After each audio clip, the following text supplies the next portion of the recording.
So we'll call the meeting to order at 7:03 and start right off with a motion to adopt the agenda. I make a motion to adopt the All agenda. right, Scott makes one. I second it. Sarah seconds it. All in favor? Aye. Okay. Phew, first order of business done. One thing I'm gonna just ask folks as we move forward is if you can either plan to bring a laptop or whatever device you have to look at the meeting documents, or print them yourselves, or if you want a copy, let me know, but I just want to avoid printing copies that nobody uses, because we tend to end up with so many afterwards that it just feels, yeah, so, anyway. Moving on to the approval of minutes, we're going to officially do the approval of the March meeting minutes, and then we do a review of the annual meeting minutes, just so we review it when we actually might remember what went on. So that when we go to approve them in a year, we know that we have thought they were okay.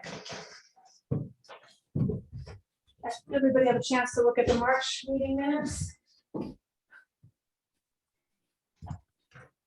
Any questions, corrections?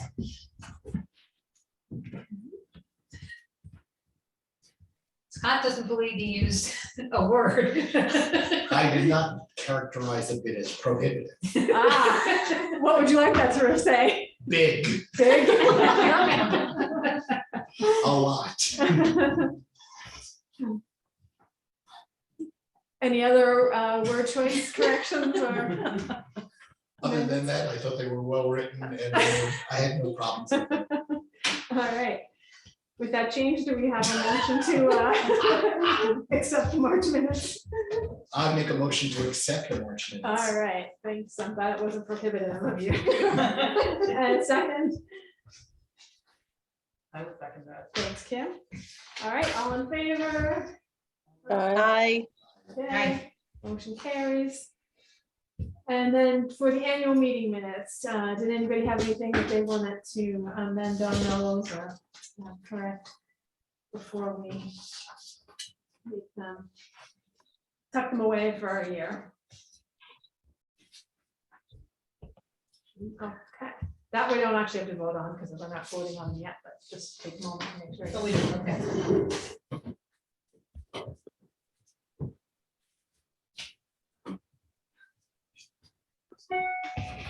Okay, so moving on, next on the agenda is the planning calendar.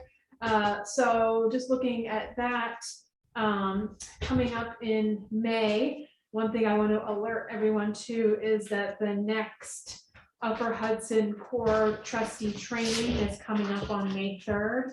Those are really useful sessions and we have a bunch of new trustees. Because we do have several new people and some of us who maybe are getting rusty, Upper Hudson will come out and do a session specific for us if we want to do that. So I just wanted to raise that as a possibility. I mean, it's right now they're doing this remote, so it's pretty convenient. You can just be at home and log in and do it. It's real interesting Do you too. know what the time is? I want to say 7 o'clock, but hold on, I can tell you in a second. If it's in the evening, I can do that. You said May 3rd? Yes, hold on a second.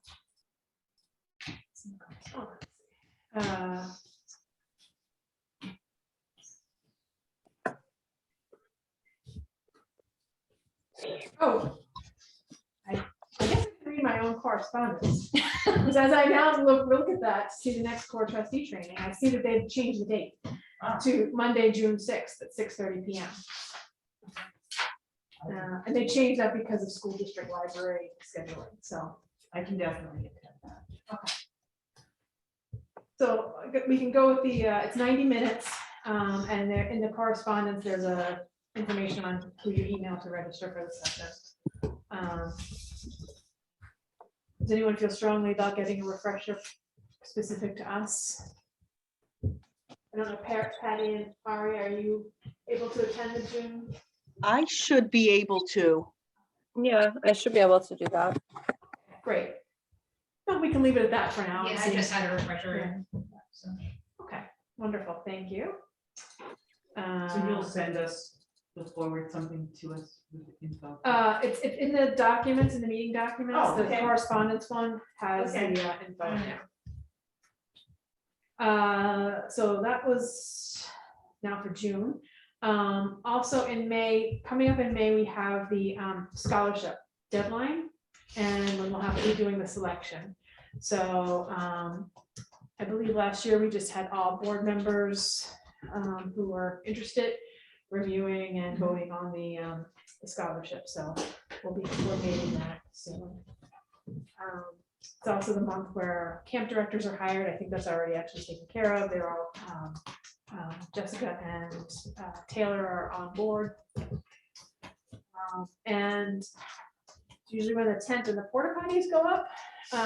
So I guess this is gonna be our first, We don't usually put those up until June, oh, okay. so we can hold off a little bit longer if we want to, Okay. so, and see if it dries out. Okay. That's the spirit, kid. I can hope. Right? We're digging French drains. We also had a target of having the front garden refresh completed, which we'll talk about the building and grounds committee, and the pop-up fundraising site live, which we'll talk about in fundraising. So those things are underway. And then Kim, are we on schedule to start the live at the library in June? I will need, yes. Sorry, what did you say the camp directors is Jessica and who? Taylor. Taylor. Yes. So other things to mention, so we were trying to do newsletters and have trustees comment or submit a little something about things on for each month's newsletter. So I don't think we didn't really do the website changes yet because we're not really final. I mean, we made mention of the new website in terms of it's not quite final. Please be patient. So I think we want to hold off on that. But I would like to introduce the new trustees if everyone is cool with that. I'll write up something, run it by you guys, and then submit it to Kim.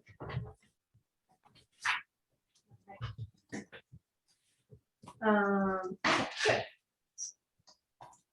All right, moving right along, if there's nothing else on that. Director's report.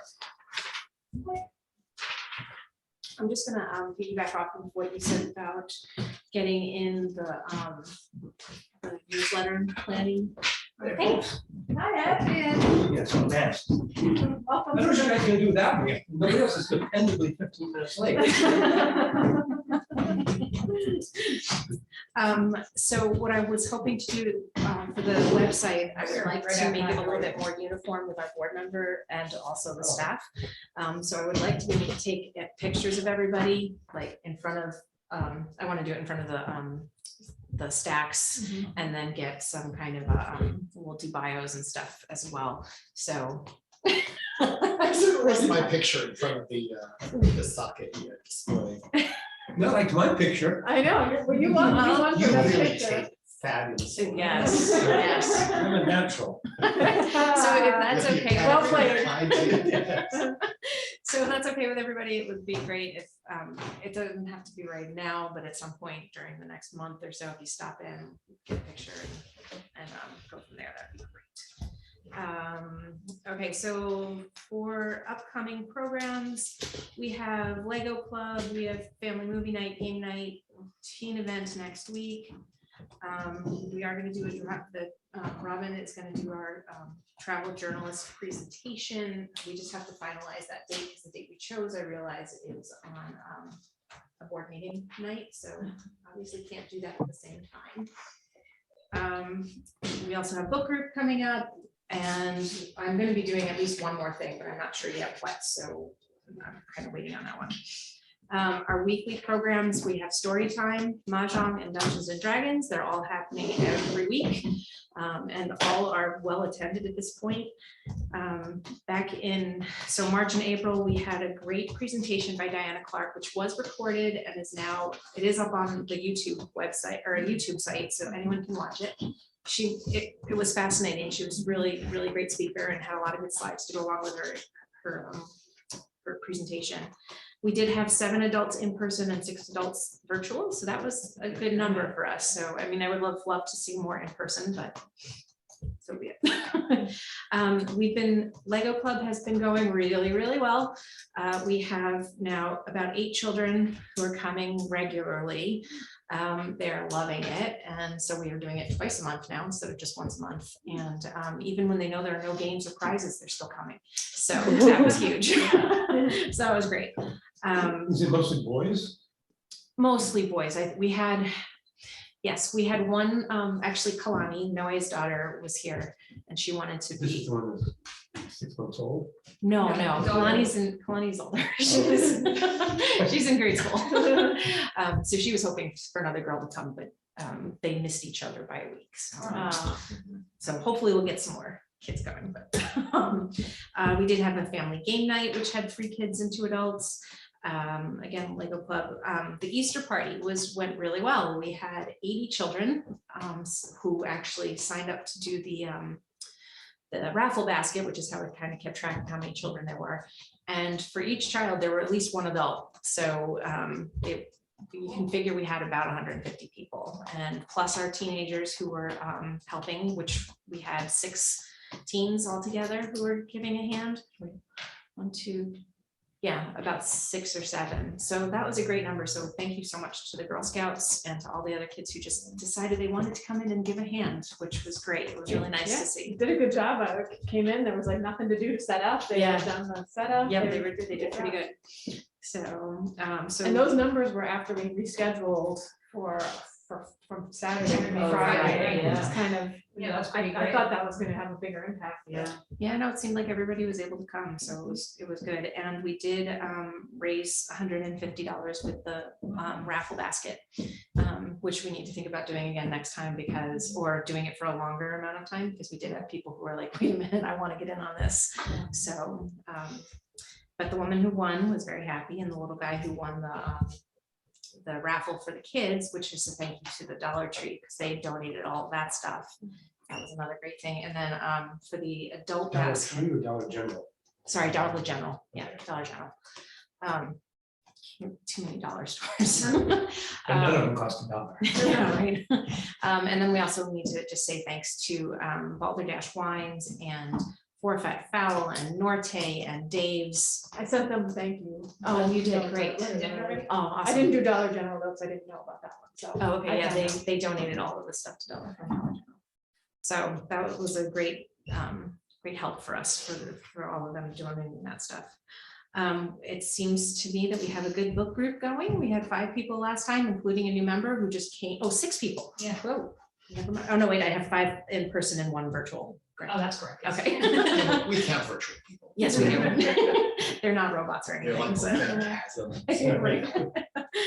Right. And so story time is, if you look at my director's report, you'll see on the front page there a picture of, we tried to squeeze all of the toddlers who came to story time into the kids cave. We I got like 1, that 2, 3, 4, 5, 6. We almost got all of them. We had 8 that day, but we got 7 of them in.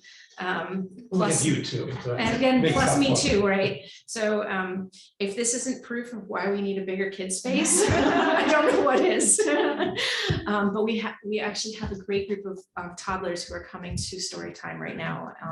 And they're absolutely so much fun. So I just need to get a little bit more recommendations from Maria on how to make sure we keep everybody. I don't know, this looks just about the right amount of space for toddlers. They're close together, close, they're not going anywhere. What are those red boxes? There are those Those are cardboard bricks. They're awesome. Yeah, those are so much You just fun. build a wall around the toddler section. Yeah, They're no, great to they, knock down, they're so much fun to knock down. That's what that is. They love doing that. particularly that age. Exactly. Particularly if your older brother or sister has been working on them. For years, yes, yeah, exactly. Mahjong is still doing well. It seems after a couple of snafus about trying to get the right dates, we now have people coming on those days. So it's Thursdays and Saturdays. anywhere from 2 to 6 people who are joining. And then our Dungeons and Dragons group is going extremely strong. They are a wild bunch and they have a great time here in the library. So whoever has to be here just has to, kind of cover their ears a little bit so that it's not quite so loud, but we keep the doors closed, so it's all good. They're changing their day from Tuesdays to Thursdays now, so they'll be meeting on Thursdays at 5 o'clock, which means I will be here until 7 o'clock every Thursday. And when it comes time for board meetings, I will make sure that they are in the other room and they can be in there when we need to be in here, which they can do. And the same thing goes for, because Mahjong will be happening that day, so we've done it all. We fit everybody in and it works. John Wall is still doing yoga on Tuesdays, which is going well. Our circulation this month is up, which was lovely to see.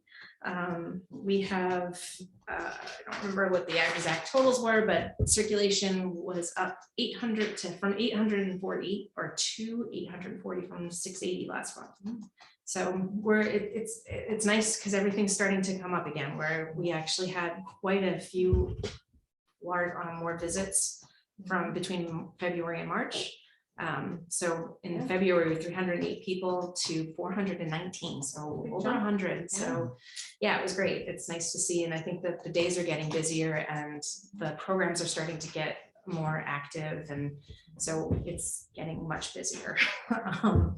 And our registered patrons, you can see all those numbers as well.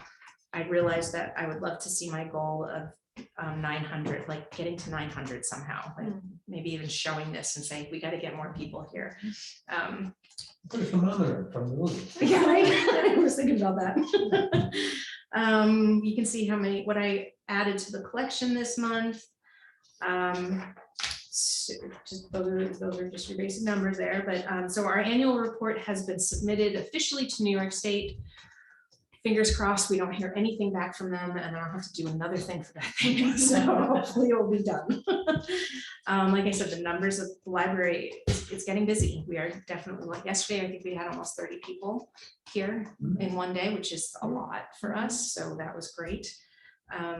I attended a DA meeting in person for the first time in 2 years, which was absolutely wonderful. Just some things of note that they told me about, that the trustee training requirements were of 2 hours per year. That doesn't start until 2023, even though it was asked on the report for this year, but those requirements don't come in yet. The racial equity training is now available for boards and staff. It would be there's separate trainings for each. I am going to work with the libraries in this area, like all of the small libraries, Petersburg, Berlin, Grafton, see about Hoosick Falls, Nassau, maybe Petersburg, possibly Sand Lake, and see if we can't get together and do our staff training together at the one time so that they're not coming out and doing multiple ones for 2 or 3 people. So we're trying to coordinate something about that. And then the board training is something that you guys would have to decide if you want to do. The training is either 2 90-minute sessions with 1 60-minute sessions or 4 90-minute sessions, but that can all be asked with Tim. You can coordinate all that stuff with him. And then if you saw in the correspondence section, state aid has been increased for libraries as well as construction grant money. So it's a good time for us to try and jump on stuff on those types of projects, I guess. I did meet with the engineer and the architect from the architecture firm. They were here for about 2.5 hours and they looked at just about every aspect of the building they could think of. The only thing they couldn't get to was underneath the old section. Because they literally couldn't get to it. There's no way to access it, and they would have to find someone really small and skinny to get under there. Flat stand. Yeah, exactly. We also had our meeting with Paul and Barbara about their suggestions and what the engineers found, which I know we'll go over later. So that was a great, it was a good meeting to have. And Sarah and I met together to discuss policies, what needs to be updated, what we need to work on. And I heard from Tim Burke as well. I think he said you would email him as well. So Yeah. we've got a little work to figure out what we want Yeah, it to actually was kind of good news. There's much less in the way of mandatory policies based on our library size, so we Yeah. just have a couple. things. Yeah. Figure it out. So, but we might need to, the employees handbook, we're gonna have to change up a bit, I think, because right now that has both in-person or staff policy as well as patron policy. And we can't, they need to be separate. Patron policy stuff needs to be available to the public, and you don't, staff policy is internal. We don't need that to be available to the public. So we have to switch that out. So we can look at that and figure out how we want to work on that at some point. I feel like I did a tremendous amount more this week, or this month. But I think it was primarily programming. And one of the things that I'm finding is that programming is taking a lot of time out of my schedule so that I don't have enough time to get lots of other things done. So I am going to be asking that we look into getting someone to do programming for us. Hiring somebody who would be part-time, could basically fill the role that Maria had at one point. And then if that's a possibility, if everyone agrees with that, I'm gonna do the numbers, make sure we can afford it. But it would be a huge help for me. And I think that it would be a better way for the library to be running instead of me doing all of it. No, I love it. And that's the stuff I want to do. But it's just, it's so much. It's taking away so much of my time. So I do know that Itza Mary is going to be potentially taking over story time, which would be great. She's a preschool teacher. Actually, most of you know, for the people who don't know her yet, she was doing story time at the beginning of the pandemic for us. And then of course, everything got stopped and she had to stop as well. So she said she would be willing to come back in and do story time for us. She's a preschool teacher. And this is her job that she does, is she works with little guys. So she was great with the kids when she was here. So I'm hoping that she'll come back soon. So Is she volunteering? no, we pay her for it. So it's a part-time paid position. Same rate as the normal employees? No, we do it as a $40 a session. So however many hours it takes her to prepare and then do the program itself, it would be a $40 a day, or $40 per story time. Okay, That that's makes what, sense. an hour and a half or something? It's about 2 hours, like, so the hour for the story time and then probably an hour and a half to plan and prep and get all the stuff together. So yeah. You know when she'll start up? I don't know specifically. She's hoping for early, the beginning of June, possibly the end of May, but I'm not sure. You want to mention the other staffing issue right now? Oh, yes, I totally forgot about that. So right now, Jody's mom is very sick and is in hospice now. So she has been taking care of her. So we are now one staff member short. So that means there are 3 of us. Linda, who used to work for us, has very kindly come back to help out. And she said she is good to continue on until we don't need her anymore. So just half. She does 4-hour shifts. That's what she's doing. So I'm going to be working with everybody else, and we'll kind of come up with a couple of schedules for the next few weeks and keep on just updating it. So Linda will be here with us for a little while yet, I'm assuming. So, but our condolences. I hope Jody's doing okay. She says she's hanging in there, doing the best she can. So. But yeah, that is our other issue. If things continue and Linda can't continue with us, then we'll have to find somebody to fill in while Jody's out. So I'm hoping that this will be okay for a while. Didn't you used to have 4 people on the staff besides you? We did, but Maria was our programming person, and so she didn't do the she didn't work the desk after a long time. So it was, how many people were there? There was, there were 3 of you, and then Maria. So that was the 4 staff members. But Sounds like that's what should go back. well, that's, You wanted yeah, somebody for programming, right, exactly. That's what we're hoping. That's what I'm hoping to try and do. you hire the programming person as full-time, or the full-time, and we find it. Right. And that person can fill in for when Linda. That would be a potential if they could, if that was, I would kind of want to keep them separate from the programming aspect of it, just so that they can, but yeah, they could definitely be, oh shoot, we don't have enough people to cover for the next 2 days. Right, that Yeah. it might be easier to hire the programmer if you give her twice as much time. Potentially. You know, I see what you I mean, mean. most people do this because they need the money. Mm. At least some of them, the more the merrier. Not usually the people who work in libraries. Well, they're not going to get rich, but they are doing it ahead. And where are we with volunteers right now?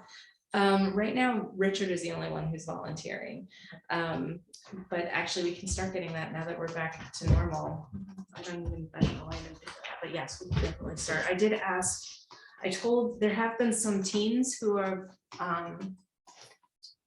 have been asking about, how they have to school and they have to do community service. And I said, you're welcome to come to the library and give a hand here. So I think I asked a couple of them if they were interested in doing something like that. Obviously no takers, But digging, but. a youth gang. So we'll get the volunteer program back up and running again too, so we can get some people to help out. We should probably get a skinny one so we can slide underneath and take pictures. That'd be- So I think that was everything. I was genuinely thinking of anything I forgot about because That was the only other thing I was thinking. Yeah. Also just to let you guys know, and then also the public at some point, we do have museum passes again for the summertime. So we have Adirondack Experience, we have the USS Slater, we have the Hancock Shaker Village, which is in hot demand right now because it's baby animals, Chesterwood and Massmoka and the Clark. Yeah, when I was in the other day, Mickey said the museum passes have just been crazy this week. It has been, especially Hancock. It's the one that's just, it's baby animals, so everybody wants it. So I think that's it.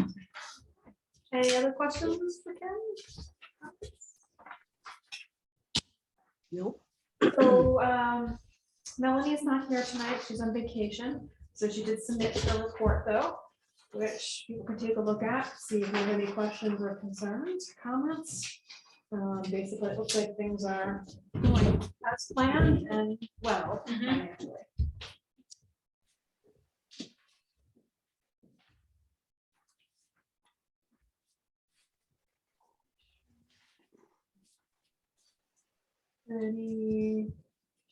Anyone have anything, or shall we move on? I'm fine with moving. Okay. So next is fundraising committee. I'll just hit the highlights on this. So in our 2022 plans, one of the things have been talking about is a pop-up merchandise shop where people can select from an array of goods and have the new logo printed on them. So Sarah has made a lot of progress with a lot of frustration. It's not an easy process to work with Beck's printing on this. And we have sort of honed in on where we are. And I think we're in a pretty good place. So what we're planning right now is just a slight variation from what's written in the report, is to offer a selection of t-shirts, possibly a sweatshirt, or instead of a sweatshirt, like a baseball style 3/4 sleeve shirt, and a tote bag, mugs. Wife beaters. Mugs and blankets. The blankets we're hoping to sort of tie into the library, like, hey, maybe you want a blanket while you sit in the thing, and it's a little bit cool. So we've gone through the process with him and the pricing. So the other, you can see the mock-ups online in the folder for the blanket with the logo, which looks kind of cool. There's a t-shirt example and the tote bag example. The reason we were debating the sweatshirts is they're rather expensive compared to other shirts.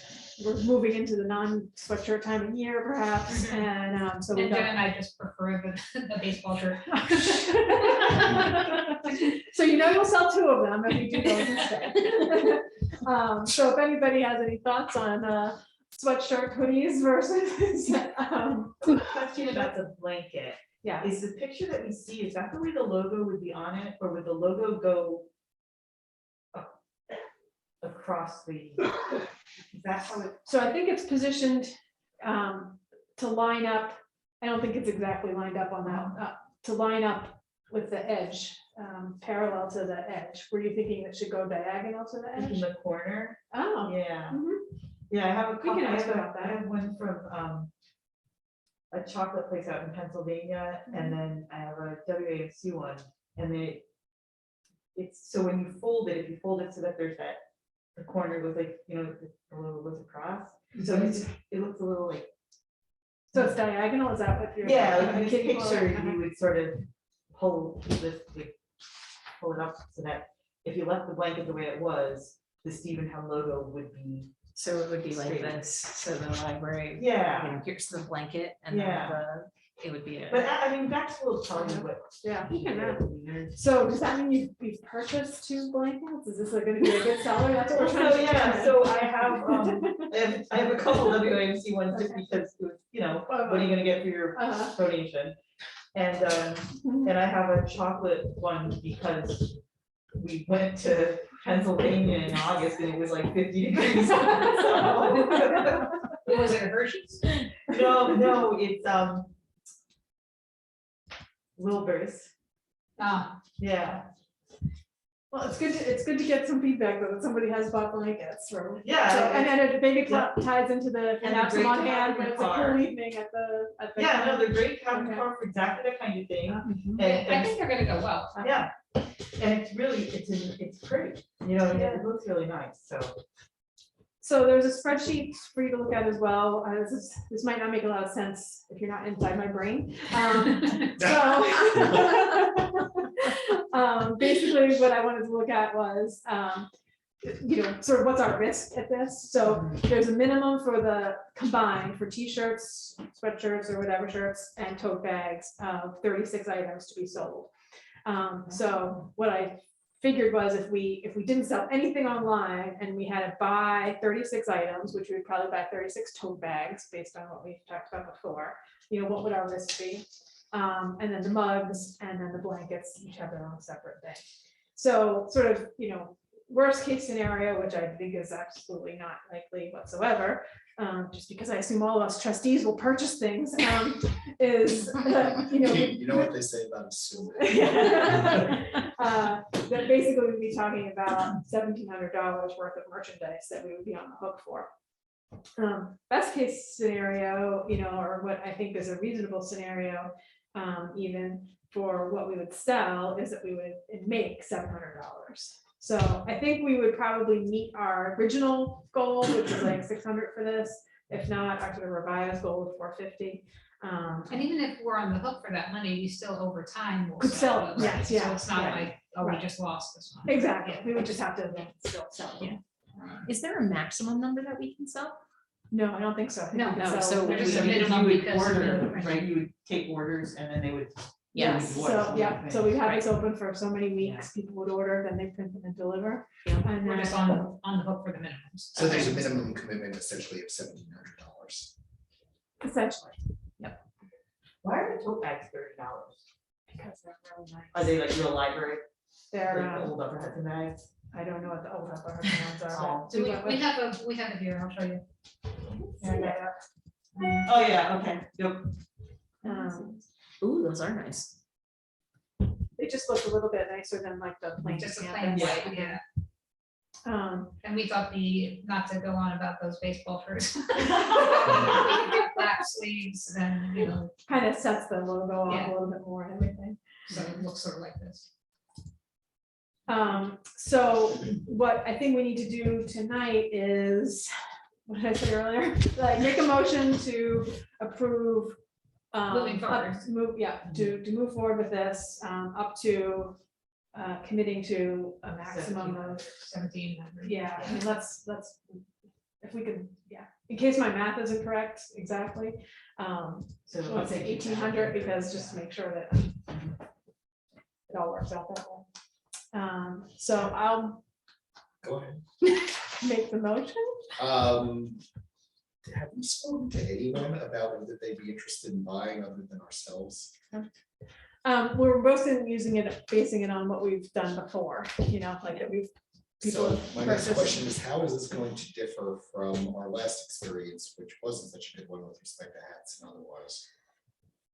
From what I know from hats was there was an abundance of them ordered, is my understanding of the story.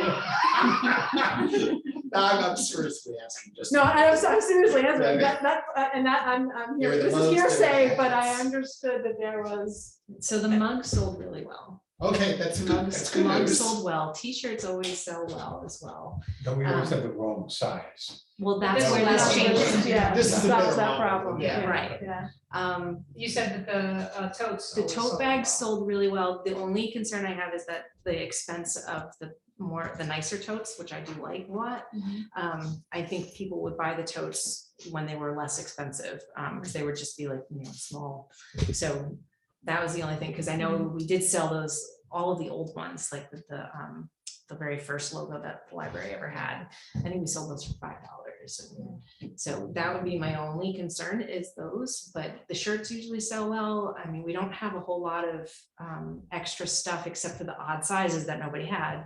So if we fix the problem by ordering it, I think those will go well. And we're also hoping to promote it as sort of a preview to the Live at the Library right before that happens. So get your blanket for Live at the Library, get your t-shirt. We should get bug spray. Marketing, it's marketing stuff. Well, I understand. The minimum 136 is a combined Yes, Yeah. shirt combined. bag. Yeah. So if only 2 people order bags, it doesn't matter as long as they sold the Right. right shirt. And I guess we could use the cheaper bag. We could have 4 options. You know, Yeah, we could have the option the of option cheaper could be bag. there if you want Yeah. to be in. We already have a And there's mock-up for only that. one setup charge for all of those, like if you have 2 Correct. different bags, it's still the same. Right, because they're gonna be using the Yeah, same they're using the size. same Yep. logo design. Okay. That's good. Yeah, I think the bag is expensive, given that bags are sort of like people have bought a lot of bags. Right. So that's the only- What you may want to do is order 1 or 2, display them. If there's interest, people will reorder. Just make. The issue is this is a one-time deal, so it's like a limited It's window. open for 3 weeks. People order, they print them. They don't print them until the ordering is done. Yeah. So if we. I was thinking more like the next tranche. So like if you're Oh, like- uncertain about the bags, Yeah, just the library might choose to buy 1 or 2. right. Oh, so you have. And see if you can market them. Oh, yeah, rate. yeah, That was all. Yeah. For the that's a next- good Because I mean, point. then you Next can go tell round. sheets, Yeah. t-shirts and whatever. Right. Just, Well, then can we get one of everything and just stick on the logo?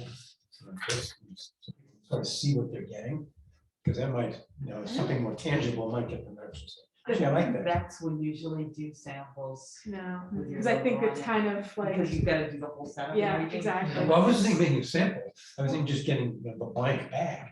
And so somebody, and then we just stick on our little logos, so somebody gets a vague idea what it looks I like. think the mock-up, if they can see the mock-up, it's the same. Yeah. Yeah. Because it's What's gonna be the purpose online. of mock-up? But you know, real life thing, a Yeah. bag, or Everyone's gonna be ordering this online. Yeah, it's all now. online, so it's an online experience anyway. Yeah. And we want people to buy t-shirts, that's the biggest profit. Yeah. Yeah, and also, I mean, they know that it's to support the library, it's a way of supporting the library, it's not just, oh my God, I need a t-shirt really bad. Right. All right. Baseball shirt, everybody's baseball shirt. Absolutely. For a new library baseball team. Can't live without, Oh, that would be an interesting program to do. Baseball between the, or softball tournaments between the different libraries and the, in the, what are we, the, not Plateau, we're the Yeah. Taconic Valley. Yeah. Another thing about this that I think is good is we've never done it before, and it's an opportunity to find out how well it does, and there's no real downside unless we can't sell these pieces over time, but it seems to me somebody will buy the stuff. It's not like we have that Well, much. and if there is a total, I mean, you only have 3 or 4 people that order, you just refund the money and don't do the order, too. Oh, I don't know if that's an option, but I guess that's. No, I don't think that's an option. I think we're committed to these. Are they numbers. ordering directly from Bex themselves? Yes, Bex is creating this Okay. branded website I for see. us that Okay. looks like it's us, but it's really Okay. them. And so they have costs and they're. Yeah, I Okay. mean, we're committed to those numbers. That's actually a pretty good deal for them to do that Mhm. and us to still be able to make as much money as we can off of Yeah. that, so that's cool. Yeah, and if it turns out that it's successful, it's a good option for us for a lot of Yeah. other things down the road, Yeah. where we could do it 4 times a year, 2 times a year, whatever it is. Yeah, or yeah, something for around Christmas, holidays or- exactly, yeah. Yeah. Exactly. They'll put a button on our website so people can find it easily. Yes. Yep. Good, okay. Yes. We Or even will. a drop-down menu. It'll be there. Just so you guys are aware, oh, wait, you gotta do the motion. never mind. Yeah, so anyway, I made a motion, move forward with this, up to the $1,800 commitment. Can I get a second? I'll second that. Thank you, Ken. All in favor? Aye. Are you not? So abstain. You're abstaining? But Okay. I don't want to be negatives. Patty, did you say yes? They both did, yeah. All right. Motion carries.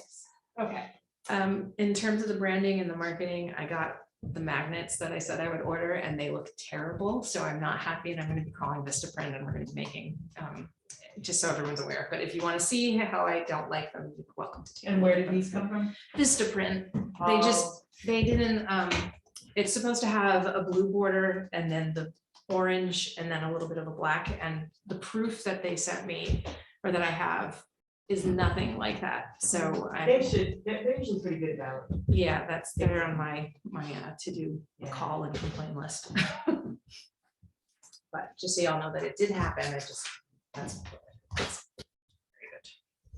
Did we establish whether we're gonna order any sweatshirts or not, or whether we are going with the? I don't think That it sounds looks like too a bad. good I mean, they probably look better with the food. No, yeah, it doesn't. So other fundraising stuff, so we did talk about selling snacks and beverages at library, so we're gonna need to start planning for that, how we're gonna do that soon as we've got our dates.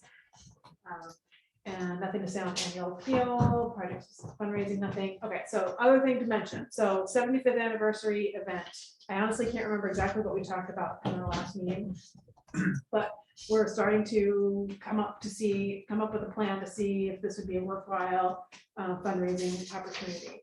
So the current thing that we're pursuing, there's certainly other options, but the thing that seemed most promising was to have an early fall event at Norte. We can do it on a Monday or Tuesday in order to have the whole space. Now, that does have the potential of maybe missing weekender people, which we can talk about. It would be like an evening event, 3 hours. I'm estimating 55 guests for the purposes of planning with Norte. The thought would be you get a ticket, $75 ticket for 75th anniversary. That would give you a free drink. How about 75 cents? It'd sell better. You get a free drink with that, and then some selection of appetizers. I haven't heard back from Norte on their thoughts on all of this, so waiting to get to sort of collaborate with them on this. And then possibly like a VIP ticket or something for the piece of resistance that we figured out, which is a fancy bluebird themed drink. In a Drink in a bird glass. glass.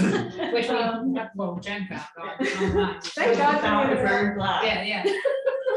Which You we can say find comes with anything you. online.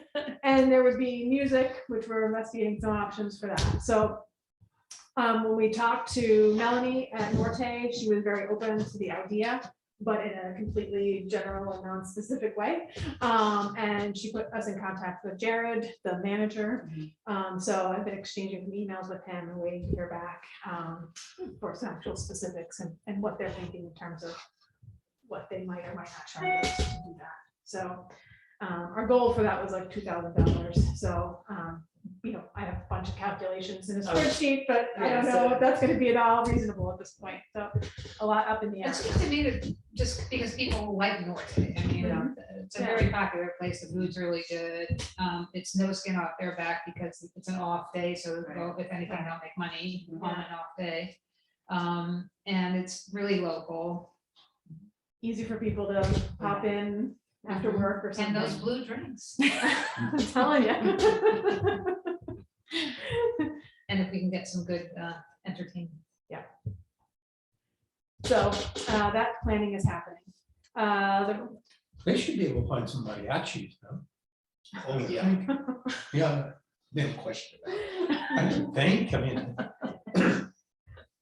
We talked about trying to do raffles ongoing, and Kim mentioned, I have the wrong amount here, sorry, I thought it was 175 that we raised with the Easter basket raffle, but I guess it was 150. So it does seem like we've got potential to do some other ones on, longer term, come in for 2 weeks and put in your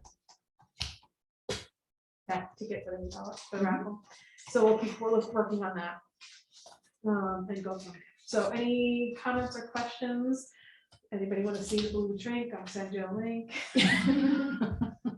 As Sarah pointed out, the actual ingredients to the blue drink that I found look concerning, like we might make people sick with it. Oh, jeez. We'll see if Norte can come up with a better blue drink option. There are blue drink. It's Curacao, Curacao Yeah. is- blue carrot. So if it's just tequila and Curacao, this had like 5 different alcohols and it just seemed like. it was And really also like creams and. packed a punch, yeah. Sounds awful. But it looks pretty. Oh, yeah. I feel like transmission. And did you? 55? That's usually Is red. there? I thought it was green. Wrong. No, I have a list of everybody that I know of that I think might come, and Okay. like friends of the library, people, this and that, and tried to guess from there. It's not scientific, but it's based a little bit on something. And it's Do you not, think that number sounds No, high or low? I'm just curious about it, and Norte would, if it ended up being more, they would not be able to have capacity, right? They would. Yeah, I It's mean, they okay have- because they have the outdoor space unless, and we wanted to do it in the fall, which is usually kind of nice weather, and they have the heating things out there. So it could be nice if it's still Yeah. out, if we're really lucky. Right, and we can use the whole thing, we can use the bar area, Yeah. it sounds like, and the whole restaurant area, so. Yeah, Again, it's wait kind to of hear from perfect. them too, in terms of like, if they think, what they think of that 55 number, and if they, have concerns with how many they would be able to accommodate based on the staff they want to have available or whatever, so. Just kind of a planning number. Why is it the fall? And I was just thinking that you get the weekend people in the summer during the week. So if you want to get them on Monday or something, Because a lot of people go on vacation. right, they come here if they're weekend people. I think it was more just the schedule that we have, just being able to pull it off and Yeah. pull everything together in time. We have so much going on in the summer and it's also a beautiful time of year up here. Well, I'm not disputing that, I'm just trying Yeah, to no, let people only well, come I'm on just weekends. explaining our rationale. for- Yeah, no, it is one of the things we're concerned about, is, what's the potential Well, loss if of it's late that? enough in September, it'll be foliage season. Right. Yeah. And for a lot of people who are weekenders, they sometimes stay through Yeah. Monday. Yeah. So if we did it Monday rather than Tuesday, Right. we would maybe, Yeah, Monday's probably the better choice. yeah. Okay, if there's no other comments, moving on to the next item, strategic planning. I just have. I noticed I'm gone here, Kimmy's on twice and I'm gone. Well, there's 2 of us now. The only reason I had that is because there's 2, I know that you 2 were, had a probably brief update, the fact that you were looking as Ed has suggested, to be able to tie the strategic plan into actual, Like a monthly actionable items report and a and- monthly yeah. report, so we So- started to So talk I about did that. throw something together and Kimberly hasn't had a chance to look at that, and I had used the wrong Because I sent you the wrong thing. thing. So I did it using an older Yeah. strategic plan, but if it's something that seems like we should just sit down and look at it. at some Yeah, point, and that then would be see if great. it's something we can use that can plug in the right stuff. Okay. But I do think that it's worthwhile to try to have a more regular pulse on how we're doing against that, so. Yeah, I think that your strategic plan should be something that when somebody says, hey, should we do this? You know, like we're talking about fundraising things, and we should be thinking in terms of the strategic plan. And so when you're filling in all of your activities on your strategic plan, you start to see gaps and you start to see a ton of stuff under certain spots and go, oh, we use that as an excuse to do a lot of stuff that maybe, you know. So yes, I think it would be useful if we could just find a format that Kim thinks is useful, you know, because, right, you know, if it doesn't eliminate doing your report the other way, or, you know, I mean, If it just adds adds more. We don't want Yeah. that, yeah, no, Yeah. I don't either. We just wanna make sure we can tie in baseball shirts somehow. to the- And bird glasses, yeah. For pajama party. PJs. Yeah, adult story time. Oh, I thought about with your that. blanket. Bring your blanket, wear your drink, get your baseball glass. shirt. Oh my god, yeah. I actually think that's kind of a fun idea, drop story time. I mean, Yeah. it is. is. Word it carefully, so it doesn't Yeah. sound like something else, but. Like, did anybody ever go to the shorts, like you would, but we had a thing in Troy, Shorts Out Loud, and they still do it. Oh. It's just one story, it's Mhm. 10 minutes of live music and then one Oh, story yeah, read. you were talking about that. Yeah. And we started it as an adult summer reading club program, once a week. And it was really popular and they still do it. They don't do it, I think they do it like every other week for 8 or 10 weeks or something, Oh. but adult story time is fun. And are they reading stories of people from Troy that they wrote, or? No, what we did was we picked semi-famous for library people, so like Stanley from the bookstore. And the woman who ran Historical Society at the time. So they would be each week we would have a reader, and they would pick a short story That they just happen to. that they felt, that they, Connected to. you know, and they would send us what story they were using so we could read it and make sure it was all appropriate, but. Cool. I like that. Yeah. Yeah, I'm talking to you later. It was really fun. I'll tell you, I tried every which way you could to get Shorts Out Loud to let us like tie in somehow, and they, yeah. Cool. Okay. Okay, so moving on to major projects, so there's a fair amount to report here. As Kim started to mention, so the engineers were here, and then we had a follow-up meeting with Paul and the assistant Barbara. They presented the verbal preliminary update on the engineers report, and we're still waiting for the written report. I don't know if we've heard anything. No, I haven't gotten that yet. I'm gonna talk to Paul tomorrow. Okay, tomorrow, okay. So the good news was the initial report was that there was no major showstoppers that were of concern in the building envelope. There's some stuff, but there's nothing that was like, oh boy, forget about thinking about anything else. You're gonna have some big issues to deal with. I've included on the drive the meeting notes from that, so you can see more detail there. We have a couple things to address. We'll talk about that in building the Browns. And then they presented 3 plans. So one is a reconfiguration of our existing footprint to better accommodate the types of things we've been talking about. And then the other 2 include additional space. Both times it's sort of the same kind of thing, space added to the back of the building. One has a slightly different outdoor plan than the other, and one has that space being used for children's area, and one has it being used for the adult area. Well, we can talk about the more detail in a minute, but just to sort of set the parameters for how we're moving forward. So the week of the 25th, we are going to be providing initial feedback to Paul on sort of what we like, what we don't like, any specific modifications we would want to see, any concerns that we have, any ideas that we have, things like that. That's next week. Yes. So I need to confirm with our committee that we can meet next week to kind of compile all of that. And including any thoughts that other folks have on what they're seeing. Now we do have the time frame. We have extra time. We're just trying to fit some things in when people are available. So that's why there's a little bit of a gap. So So we would be getting that back to Paul. They would take some time to digest that, make modifications, perhaps come back to us with some clarifying questions and stuff. And then on May 23rd, so really like in months, we'll have a committee meeting with Paul to go over those things. So that's kind of the timeline that we're working on at the moment.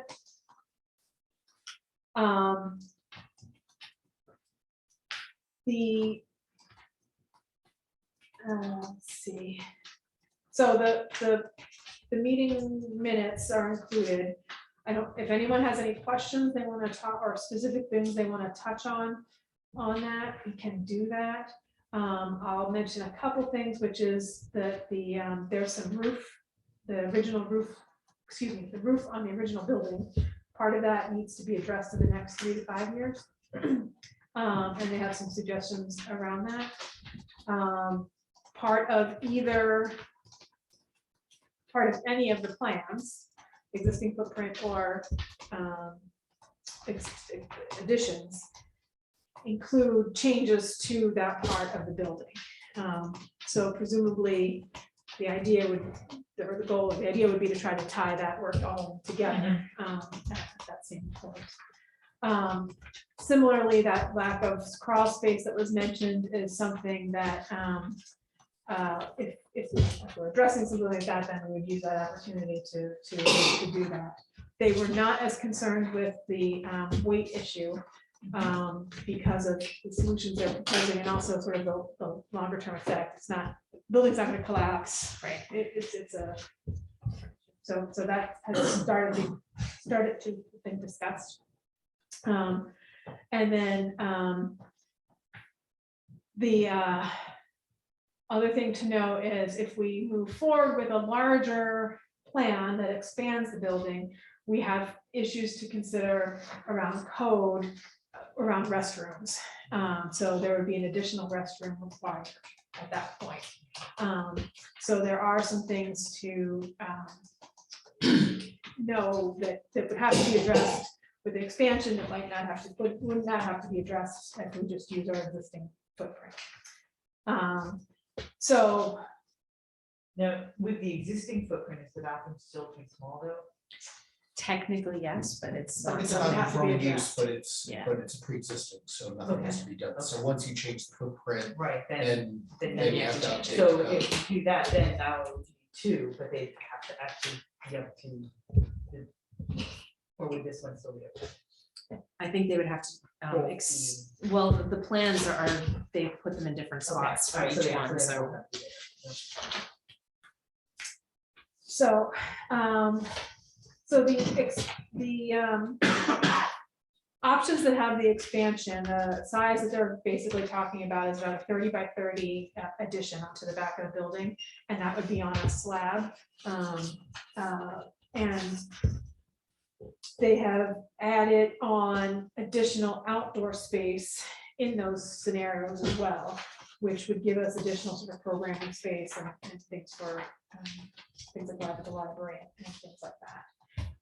There's a few areas where we have some questions, things like the parking lot, a couple of the configurations. They weren't sure if it worked based on where we have our wellhead. So they were going to look at that. We have to make sure that we are aware of any parking codes and that we've still maintained the correct parking spots, and or if we think we're expanding, are we going to need more parking? We still have the whole backyard water issue as well. You know, it's not really part of this plan at this point yet. So Would that be a consideration for pouring a slab though? I don't think that part of the yard is where it's quite wet yet, so. As you go further away from the building, it gets pretty wet. And in some of them, the handicap access ramp moves as well. So, They moved that in all of the plans, including the existing footprint plan. oh, right, yeah, good point, yeah, so they move that in all. So just as a benchmark number or whatever, they threw out that the expansions, we're talking $500,000. And to me, that's without working out many details that are probably going to actually be at play. But just to give people an idea of what we're talking about. We did ask him to give us a similar kind of number for the existing footprint, but we haven't heard back yet. That's what we'll be talking about tomorrow, so I can send out an email. to Okay. them, you know. So I'll leave it there for a minute, let people ask questions before I say anything else.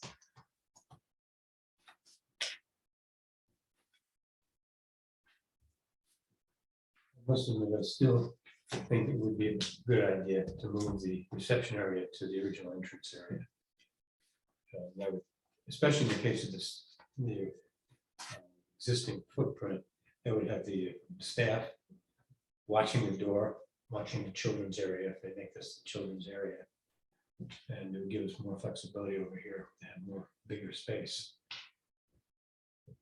So their movements of the circulation desk, oh, that reminds me though, I should say, the existing footprint proposal is one that could be used as a phase one to either of the other two. So changes that were to be made, like including to the circulation desk location, things like that, would be then just built upon.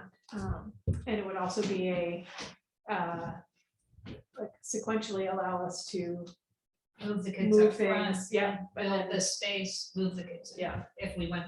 if we went with something like that, so.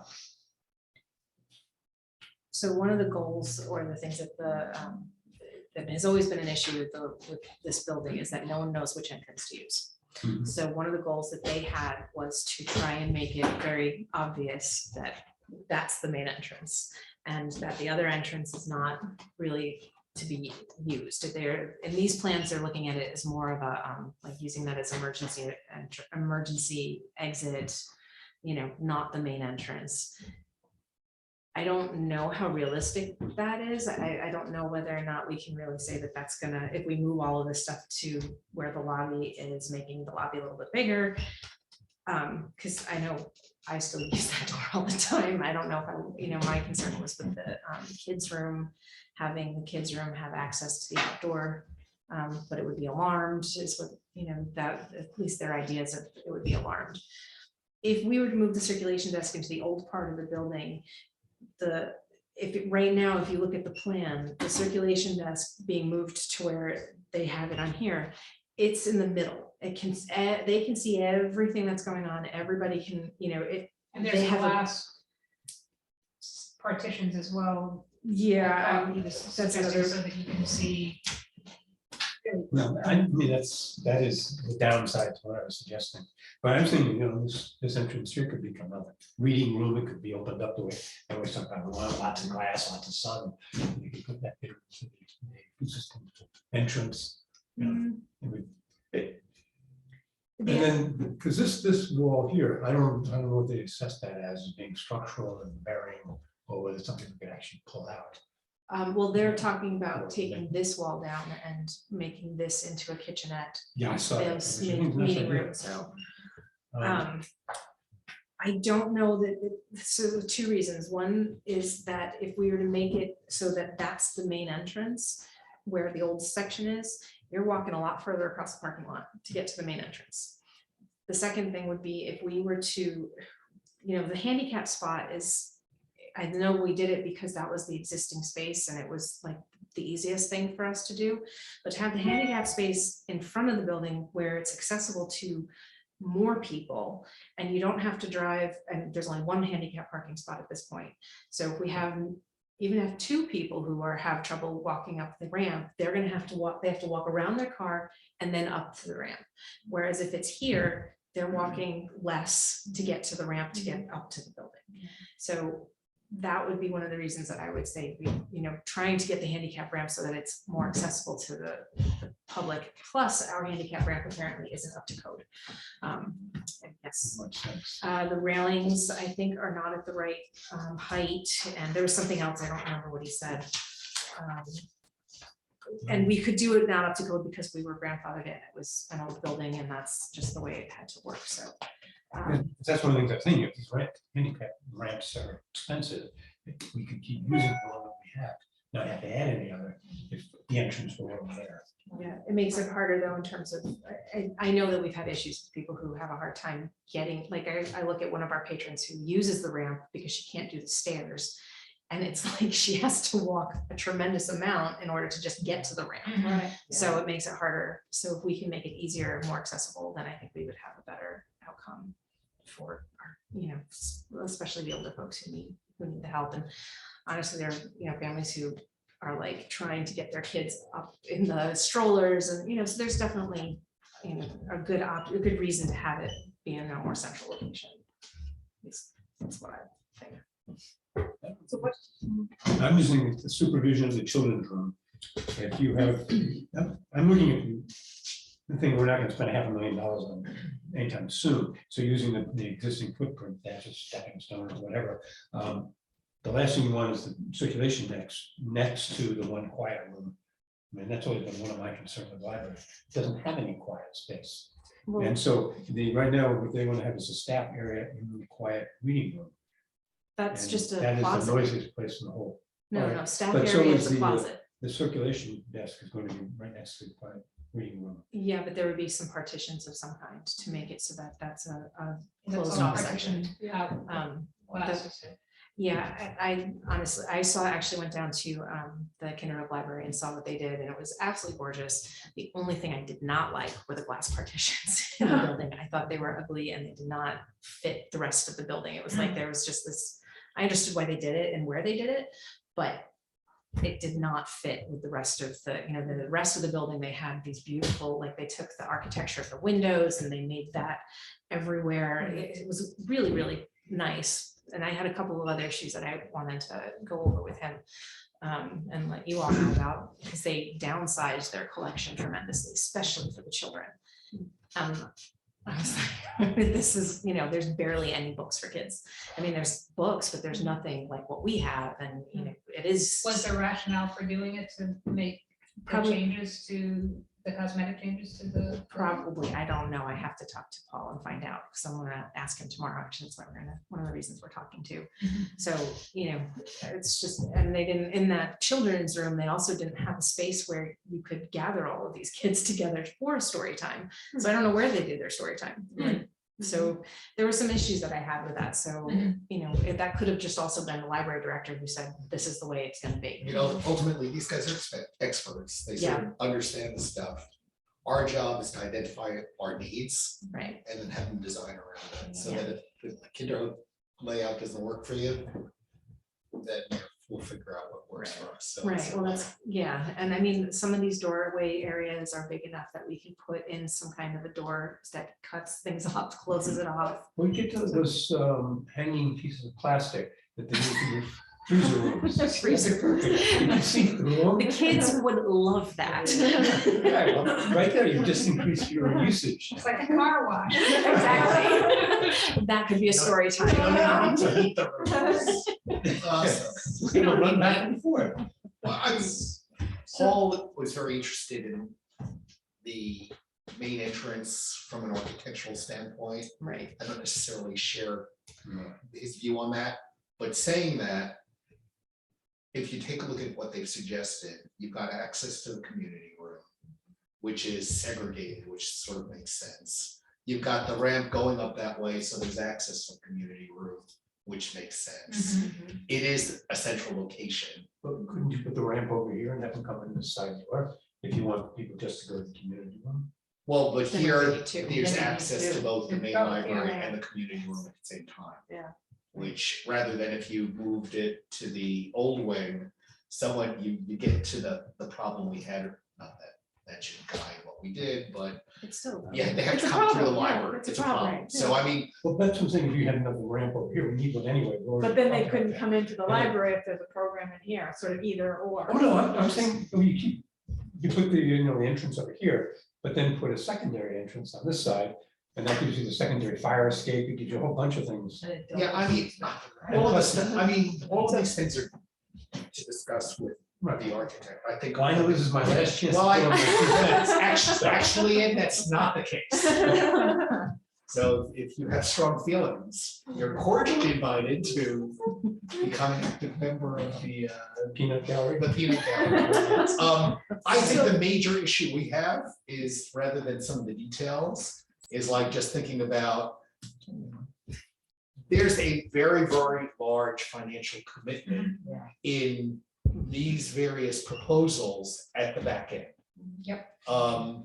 I think in the near term, what we're thinking about is making modifications that better use our footprint. But going forward, I agree with Kim, $500,000 seems a lot for a 30 by whatever room, but there's a lot of financial commitment buried in here. Yeah. I mean, you're talking about fundraising well over $125,000, assuming that you have a 75-25% contribution. Right. You take a look at our use, I mean, I think this is great. And I think you'll get a really nice facility. You know, I think we picked good people who can do good work. And I think whatever the results are gonna be fabulous in terms of just the building itself. And the major issue we have here is take a look at your usage numbers. Take a look at how many people use the library a month. Are you gonna go with, if we build it, they will come? May happen. It's sort of like, what is our community? How do they use the library? Is from a board perspective, we may have a vision for the library. Is it shared by the community?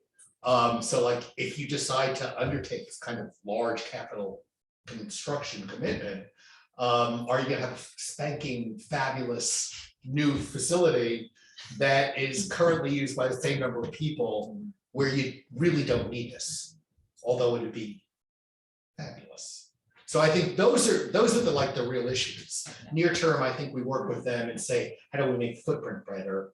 And then try to figure out what kind of financial commitment and whether it sort of makes sense for this community. And I think that's the most important piece of this whole Yep. project. Well, and that's, I mean, Kindred had all the money from Jack for the whole. Oh, yeah, Yeah, like if someone else is No. paying for it, Oh, yeah, they had. yes. Exactly. But I don't think we can assume. I that keep looking at Right. this bright red number here, $47,000, we still have to raise this year.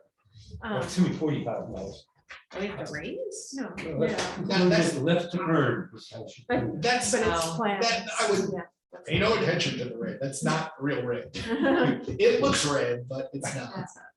So what I would like to do is see if we can have, so if people want to either just send in some thoughts to the group and we can incorporate that, or if you'd like to join, but we need to meet next week if we want to just, because this is just gonna be so iterative, there's gonna be so many things back and forth, where we need to just keep going on it, even though I agree, there's big questions, but to get to some of the answers, we're gonna have to go through this, so. I would like to propose that we meet on the 25th, evening of the 25th. I can't do the 25th or the 26th. After that. I can't do the 27th. 28th. That's Thursday. Yeah. Thursday. I can do the 28th. Thursday. Okay, I can do the 28th. And, I can do it. okay, yep, okay. So we're gonna, that's our main committee with Melanie, the other member. So I'm gonna say we go What you to doing the 28th and then open it up if others can Maybe. join. Maybe. If not, feel free to send This is really fun. information in advance, No, I got it. all of that. It's So cool. what time are we going to do that? What's good for, A lot, but people. spending very much in Six. terms of the- Is that too early for you, 6? I'm trying to think what I do. This is. Thursday at 6 I can do. okay, 6 it is, so 4/28, Thursday, 6 p.m. Everybody's kind of later. I'll send that. Fine, Sunday morning at 8:00. I'll keep that. Okay. So I know I'm sure we could talk about this, but we'll save that for now. There are a few things on building and grounds to touch on that we need to deal with tonight. So we move on. Yeah. Okay, so the front garden, this odyssey has continued. really can't get anybody to get interested in this project in a reasonable way. I mean, that's not totally true, but I didn't have a lot of luck, but I did have luck with Lynn Burek recommended Tanya LePage of LePage Landscaping in New Lebanon. She was able to come out. She gave us an estimate. She's available to do the work. She's actually familiar with the garden beds because she worked for Alice and Bert way back in the day, before she went out on her own. And so she was familiar with what they had done. Her estimate is just a basic cleanup. So remove the dead stuff, prune stuff. This would be the two front garden beds and the hydrangea beds next to the deck. So her estimate was $875 max. She would be removing the dead bushes by hand. She looked at the beds twice, so she's confident in her assessment of things. She would haul everything away, fertilize, and get 3 yards of mulch delivered. In addition, the Bureks had offered to pay for 5 hours of her time. So with that, it would, and we also had a donation last year of $200 towards mulch. So if we were to look at her estimate with those donations, it would bring our cost down to $475. McCartan Landscaping looked at the job, declined it basically. Said maybe he could do it, it would maybe be in a couple months, did not seem interested. Recommended somebody else out of West Sand Lake, and had an estimate of $1,500 to $2,500. Countryside Landscaping declined, they're too busy for us too far away. Other places I contact never contacted me back. And then that bid we had from Andrews Property Maintenance, which was from 2020, which was the cleanup, the removal, and planting 2 new bushes, was $1,574. And then we know the prohibitive or big estimate. Really big. The big estimate there. So this seems like a good option for a cleanup that will just get us through. Paul Yeah. Mays did say, don't go do anything drastic yet because we may be making some changes. Yeah, right. This seems reasonable to me. Now, we do have the $2,500 donation from Alice that we were planning to earmark for. I think with respect to Yeah. that, we should hold off on doing any of that, Yep. which is where we're going. Yep. And work with Paul in connection with, what we're doing Absolutely. externally. I think that just makes the Agreed. most sense. Yeah, so if we go with this plan, I'll contact Alice and let her know sort of that's what we're doing, and why and how. So with that, I'd like to make a motion that we go ahead and approve the estimate from LePage Landscaping to do the front beds and the hydrangea beds for. That's good. It's getting late. Yes. 3 yards of delivered mulch. Yes. That doesn't mean just delivered. No, she's gonna do it, Okay. but she's getting it, she's not bringing in bags, she's getting It it takes a long delivered. time to get a yard spread out. So in 3 yards, you'll be here. And for- are we yeah. paying on top of for the mulch, or is that in? No, this is her That's part of total. the cost. Mhm. Okay, good. Yeah, so $875. Yeah, I think it sounds like a really good deal. Yeah, I think Yeah, that's I think this is Okay, so I'm making the motion, I'll somebody, second. Ed seconded, thanks Ed, and all in favor. Aye. Okay, great. Okay, Sorry. so I will contact her tomorrow. And the Bureks. Deck, so we were trying to stain the deck last fall, got too cold, we need to get on that for the spring. In addition, Paul Mays pointed out the little bad situation we have on the deck, which is we've got a hole for the access for the oil, that we put a chair over, a table over as our, and he How said long has that hole been there? In 2008. Okay, well, I would say it's the most emergent problem we have, but it should be fixed. yeah. It's, But in any event. now that we've been made well aware of it, We probably knew there was use a it. hole in the deck. Oh. I mean, come on now. I'm just saying. Just saying. However, all you really need to do is someone needs a router, cut out 1/4 of an inch to a 1/2 inch lip, put a cover on it. It's like a pool cover. just have access point to it and pull it out. So Yeah. keep it in there. It's really probably. Yeah, I'm sure. If we someone can. just says like. Right, just exactly. put I'm that sure in. we can just do it as part of that job. So if we can move on that. And we had already approved the. Do you, yeah, thing. how much did he say he could do it for? Has the price changed any? It was a reasonable one. I mean, don't remember how I much just he said. forget I the have numbers. those. I didn't pull my spreadsheet. I think we had that spreadsheet.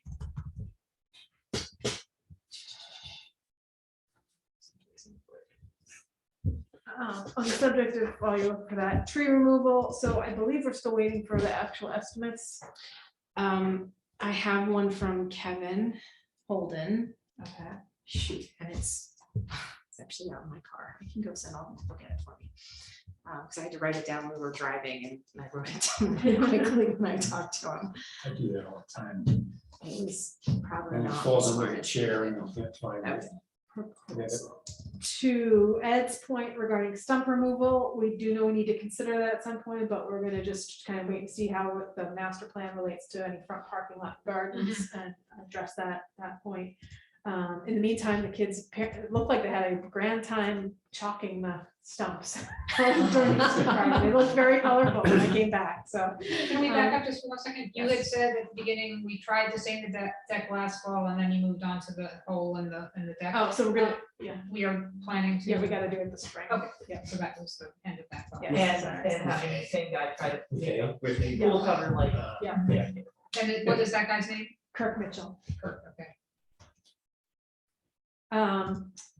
So in addition to the trees we've identified, Paul is seems real concerned with the tree over by the deck here. That he thinks is at risk. This one. So we may want to have that one looked at as well, at least for trimming. I know all of us really like it. Character-wise, I mean. But maybe at least do some trimming or have it evaluated. So that is what I've got there.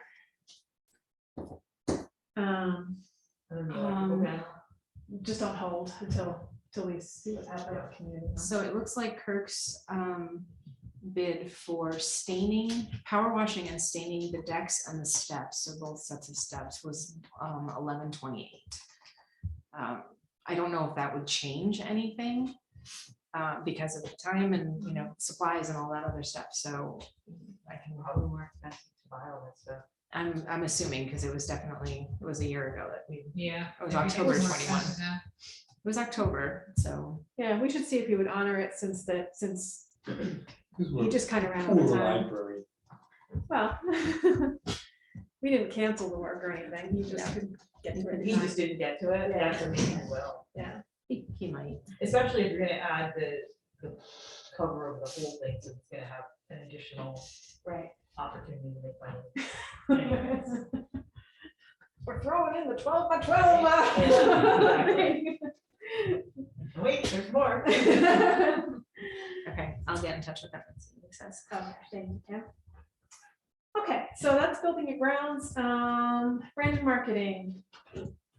Okay, I met with the town board to talk a little bit about the business directory. They seemed ever so excited about the idea of the business directory. Someone else doesn't pay for it. Exactly. But PJ did say that he was going to take it to Rensselaer County Chamber of Congress and see if they have an interest in helping us out in some way, which my guess is they will not, and then we'll be back thinking about how we might do this. But you know, I walked them through how it works and showed them what the data looks like coming in. So it's not just a piece of paper with one person's information on it. It also shows you there are this many businesses of this kind in Stephentown. Could be useful to the town, I would think. So that is that. We're waiting to hear back from PJ, and I'm sure if I don't call him, I never will. But I will call him. Where do things stand with the finalization of the website? I know we were really close. We're still there. Noe's got another job and he started teaching a class on Thursdays. So he and I are still, he's got to just basically show me what to do. So for we're the rest still of at like the 80%. Okay. Yeah, it's getting there. But I do know now how to, I'm able to post news as well as events. So at least those things are going Oh, good. and updating. So And you do cancellations on the site. I can do cancellations like, yes, like I had to cancel the blood drive. So Yeah, that was so frustrating. No big deal. But yeah, no, I can, if you, it goes into the library news section and then it should show up. That's another question I have for him, though, is all of my posts are supposed to show up on the homepage. And it looks like it's doing it so that it's the last one, or the post that shows up on the front page is the one that the whole blog started with, instead of going with the most updated one. So we just need to figure out how to change that, and I'm sure it'll be not a big deal. Okay, well, we'll have another meeting of the grant committee coming up pretty soon. I don't know if Noah's gonna be able to make it, so, but you're coordinating with them. so- Oh, yeah, we're in touch. Okay. We already talked about the branded website fundraising coordination, so that's going on. You already talked about that we need a new date for Robin Catalano's travel writer lecture. I'm almost done with my Caldecott lecture, but then I want to bounce it off of some people and try to fine tune it and make it better, because I have time anyway I have a couple of months right before. Oh, yeah, it's totally up to you. I'm in the last decade. Started in 1938, so. That's great. Yeah, I hope it's not overkill, but we'll see. And the other thing we had talked about is creating content to drive new residents to the library for a welcome experience and having something here for them, which could include that idea of the StoryCorps One Small Step meeting between more seasoned resident and the new people. we're seasoned residents. But we haven't done anything with that yet. And the last thing is for the ARPA, you didn't talk about ARPA, is that coming up? Coming up. That's coming up, okay. I'm gonna be putting something together to make a case for another wave of the survey that would allow us to trend where we are versus when we did it last. So it probably won't be super soon. We would want it to be after some of these modifications and enhancements go into place to see if they have any impact on people's overall satisfaction with the town and so on. That's it for me. I have a question. There's a, not that I've ever seen it because I don't use it, a website about Stephentown currently where people are posting. Facebook Yes. group. And which Janet said is actually quite useful. Yeah, it's great. Do you think there might be someone who is involved in that, who might be interested in either doing the business director or helping? Well, yeah, we've been sort of coordinating with Louise because she does have a little survey that she Because it asks sounded people. like, Yeah, the thing is that the information comes in and then it goes away. It's not compiled into a directory. So that she has provided all of the people that have given her information. She's provided their information to us and to everybody else who's asking for it, because everyone is. Right, so Arlene Arlene has been working on did something it. from that perspective, and so there's lots of interest. interest, there's yes, no but the clear- doers are harder to get. I'm- Who say this would be a great idea. I'm wondering if you could find somebody who would be willing to help actually do the stuff on, if you just, if you get it the right pitch. Well, PJ also, and the town board in general, I think it was maybe more Bill was saying, as I think you had suggested, if we could somehow get this, get the schools involved, and even if the students aren't here year after year, if there's a teacher that's really into pulling the students in to learn how to do this kind of stuff, that might be a way of having the continuity and getting the school involved with the town and actually getting something done. So I don't know who would approach them, but that was another idea. Keep plugging.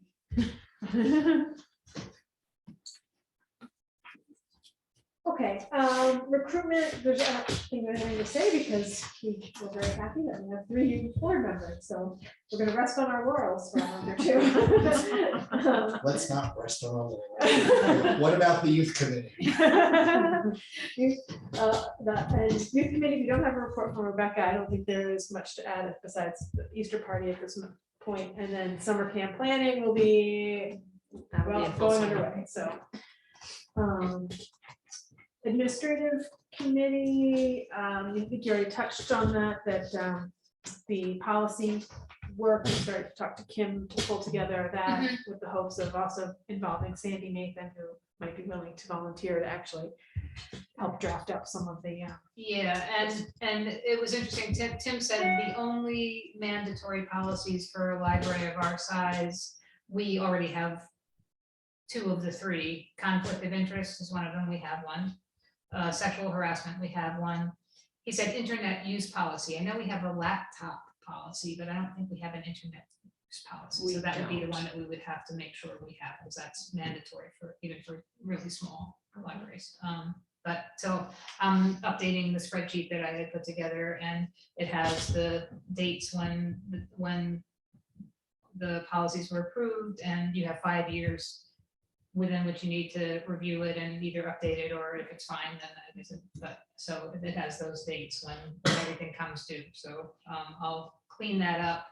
And I guess I'm just also waiting to figure out how we're gonna separate out the, Yeah, we need to, I only just got this back, so I'm gonna have to look into figuring out where, it is already, in the handbook, it's already pretty clear what's for patrons and what's for staff, so we can spread it. two handbooks. Two handbooks, right. If you wanna come and be a patron of the Stephentown Library, here's your handbook. our binder budget's gonna go right out the window now. And I think the other thing with the policies that we should try to do, and I think if Sandy gets involved in it, she will do that, is just follow a standardized template so that everything looks the same, and we know where to look for dates, and because now it's all over the map. And That would be crazy. helpful. Yeah. Thank you guys for working on that. Appreciate it. Okay, next on the agenda, old business. Any old business? No, old business. Okay. No public is here, so. there's Am I no- public yet? You're not public yet, you're still official. You have to save your comments for next month. New business. So this is the time where we elect officers and talk about committee assignments. So I included the document that kind of outlines for folks what the different committees do for reference. And some of them have like some open items, so you can idea stuff that's sort of done. And then there's a summary of our current officers and the somewhat current committees. A couple of them have gotten a little bit blurred recently, so I think I may have shanghaied Sarah into a committee that she never agreed to, but just because I kept asking her questions, I'm not sure. So anyway, that's what I'd like to go over now and see where we land on that. So I did talk to all of our officers in advance of the meeting, and everybody was willing to continue in their roles if there's no other, Person. No one else wants to. if no one else wants to do it, yeah. So I think we have to vote on that. So does anybody else want to jump in to nominate somebody else, or? If not, can somebody make a motion to have me as president, Scott as vice president, Melanie as treasurer, and Sarah as secretary? Oh, we need a member at large, that's what we need, because Ed was our member at large, and now he will be our member at small. Representative of the plebeians. Yes, so he's gonna become the peanut The gallery. voice of the people. The member at large, just for those who aren't familiar, so that group of 5 makes up the executive committee. So the executive committee, can meet when the whole board isn't available for certain decisions and things. So we do need a member at large. Would anybody like to step up to that role? Ed, do you want to suggest that there's anything you want to comment about it? I think it's. Well, I think you pick somebody who has a totally different opinion from everybody else. just to be consistent with staff. You know, we need somebody who's gonna kind of stabilize. Do we have a contrarian that would like to step up? If I know that right now, the 3 people available are brand new and might not feel comfortable stepping up. We can ask, I was thinking we could ask Rebecca, as she's transitioning, if she would like to step into that role. Maybe that's what we should. Yeah. that's what we should do. Okay, well, Patty has her, did you have something you wanted to? I just wanted to know, what does member at large entail? As Essentially nothing. It's almost as good as being vice president. Except you never have to run a meeting. Well, now, I think whenever there is something that has to be done, that you can't wait till the next board meeting, there is an executive committee meeting. But we have to have 5 people on that, and then we only have 4 officers. And so the member at large is the 5th person. And so it's maybe twice or 3 times a year, we have some kind of emergency.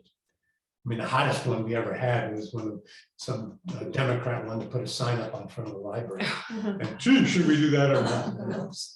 That's what I'm saying. So if you can find a good Republican, that might help. If Rebecca is not interested in it, I will do it, but yeah, if she's interested, and I'll gladly, let her take that. I don't think Rebecca is jumping at the bit to do that, so if you If want you would to. like to, we would be happy to have you do that, Patty. I'll do that. Thank you, Patty. Okay, great. So we do have a full slate, so can we make a motion? I'll make a motion to elect that slate and elect it and approve it and whatever. Thank you. All right. Whatever. Well, Ed, do you want to second it? for Yeah, I'll us? second it. It's good to see that we have some young blood. All right, all in favor? Aye. All right. So the committees are less official. I don't think we vote on those or anything like that, but we do, the goal when they were established, from what I understand before my time, was to try to have each member, each board member be a chair of a committee to help spread the work out. And we're not quite there at the moment. So I had sort of joined every committee when I joined the board, being an overachiever, no, just because I wanted to become familiar enough with what was going on. I would like to step back from some I of said, now that you're that. familiar with it, you want to. Right, I know I'm familiar, I'm out. No, there's a lot that makes sense for me to still be involved in. I'm happy to do that, but having some chairs for, like, the administrative committee needs some work right now, some leadership. We know that youth committee is transitioning, which is great that we have that in place with Rebecca and Ari. And then essentially our major projects committee has ended up being the executive committee almost, so it sort of makes sense to me, given the scope of that project. So, and I propose that Kim be on strategic planning, chair of that, since you were, I mean, if you volunteer to do work before you're even like officially on the board, I kind of feel like, Natural plan. So I would just say, if you would like to let me know what committees you might be interested in being a part of, or if there's anyone that wants to be a chair of another committee, let me know in the next couple weeks, and we'll kind of get those squared away. A lot of them are doing a lot of work right now, so there is some, some of them have more activity than others. And we're always welcome to have people join in on the committee when they have ideas, but they might not want to be a permanent member or whatever. Right now, we only have one. Vicky is our only like non-board member committee member at the moment, with possibly Sandy being on the administrative for the policies. But people from the public are allowed to be part of committees. So. Before, the strategic planning and projects committee should be encompassing the major projects. I don't understand how they can be divorced one from the other. I think we should just have one committee for the 2 things. And certainly, if you would spend 5 times our normal There's budget a certain for advantage. projects, and that should certainly be part of what the strategic planning committee is thinking about. I haven't understood since the beginning how we sort of evolved into having 2 different organizations, but I think one. I think part of it was what the actual work was gonna be day to day, so versus, for the two things, it was kind of different. But with a lot of these, we end up having a lot of overlap between our committees anyway, so there's some benefit to considering consolidating some. Okay, We'll just make sure the people who are gonna do the work, check the committee, make it. You know, right, yeah. but it's just, okay. I don't have to repeat myself. I think you can properly populate our fearless leader. Okay, last thing, so I feel like we've talked about this ARP stuff so many times, but here's the latest variation of the Stephentown American Rescue Funds, American Rescue Plan. Uh-oh, Scott, I read the regulations. There's not a whole lot of wiggle room there, so it seems to me like maybe Chris lets people know what he thinks is doable, and then you go from there. I mean, it sounded like people would be spinning their wheels and making suggestions, which aren't gonna fly. well, so a couple things on that. So yes, they are at this point narrowed down to fairly clear set of guidelines. And what the town is focused on is the area, the category of regular government services. There's desire to broaden that, so it's not just that we can pave the roads, which is one of the major government functions Stephentown has. But also where the town contracts with other organizations to provide town services.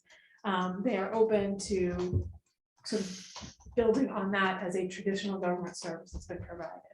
So that is, I think, how they're trying to not have this be so restrictive and have some opportunities. That said, it's still only $300,000 at the end of the day. So you know, they're not gonna be able to do everything everybody wants.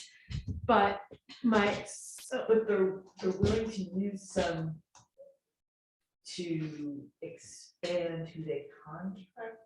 not really expand who they contract with, but like, so they contract with the youth committee.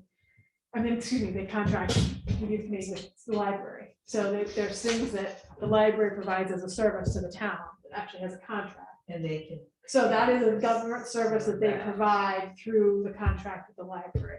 They contract with the Historical Society to archive Stephentown history or whatever. however they And phrase so it. they're willing to maybe So- expand on some of. So there those might be an things. opportunity to say, yes, that is. So, and kind of jumped ahead, and hopefully everybody read what I sent in advance. But basically, the committee that's been formed is charged with trying to gather input from the community, particularly from different community organizations, for ideas.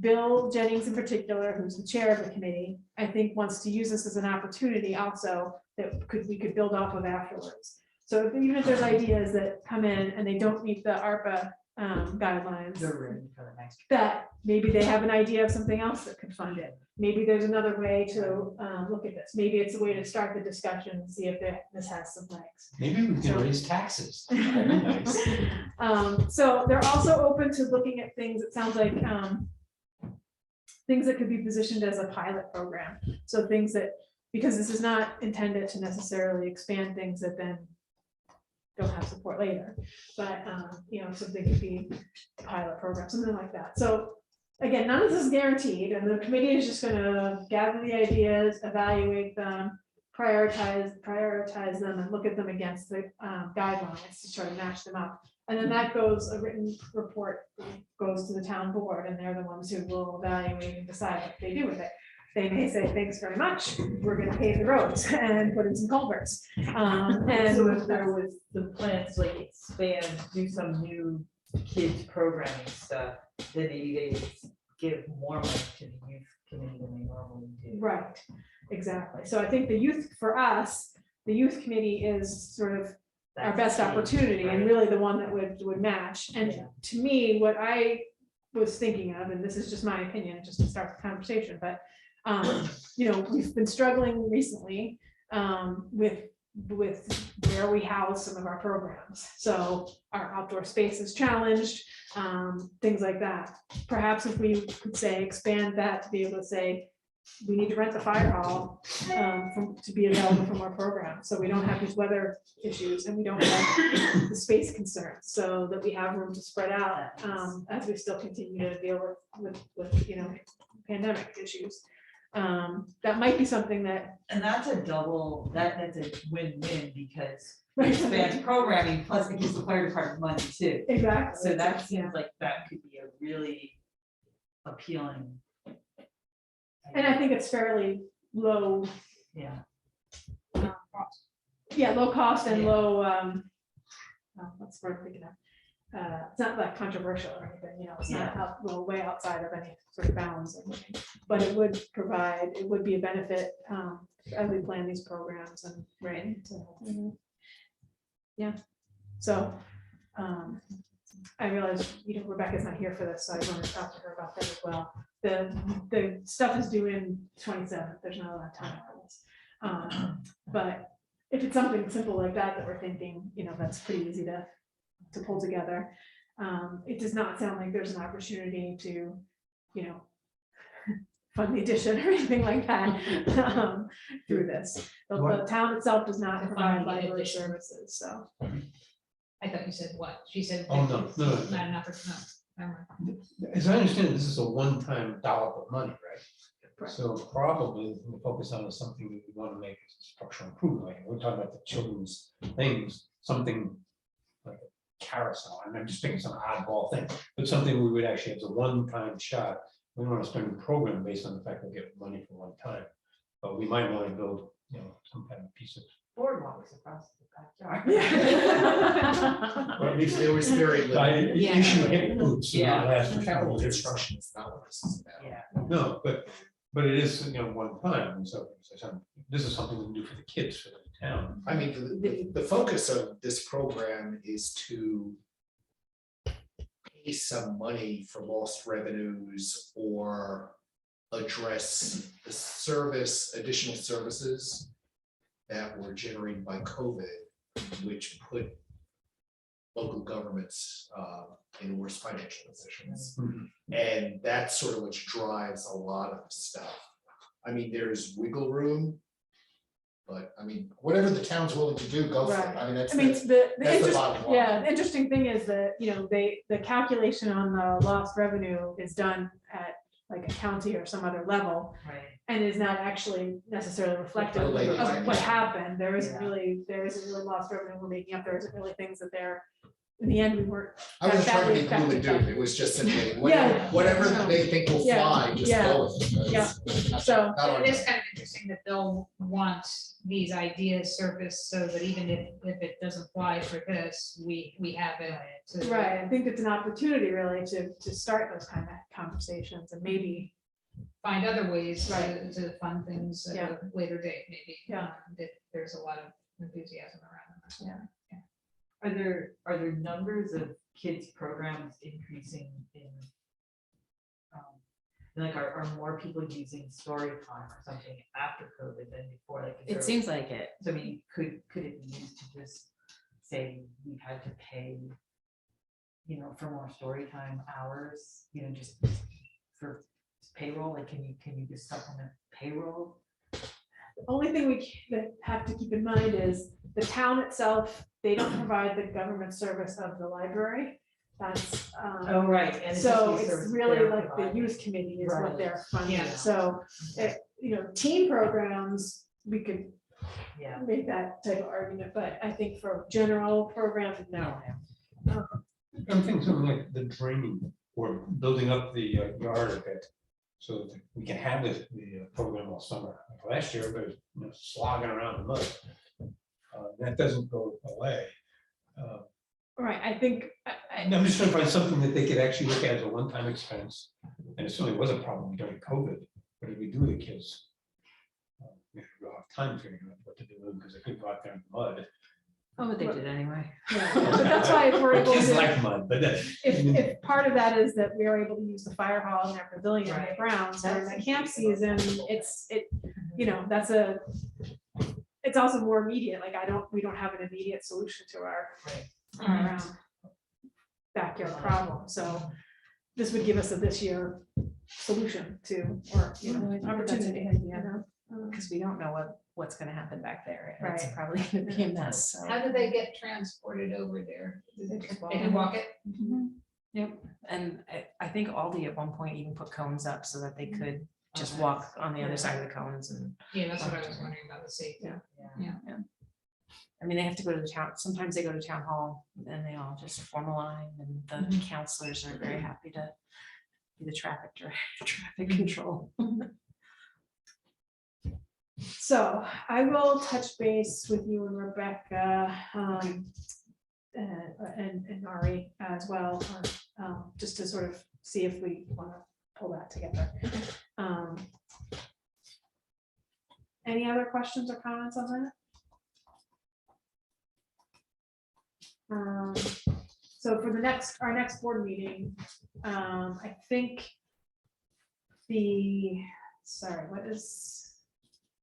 I think the committee's work is expected to be done the previous week.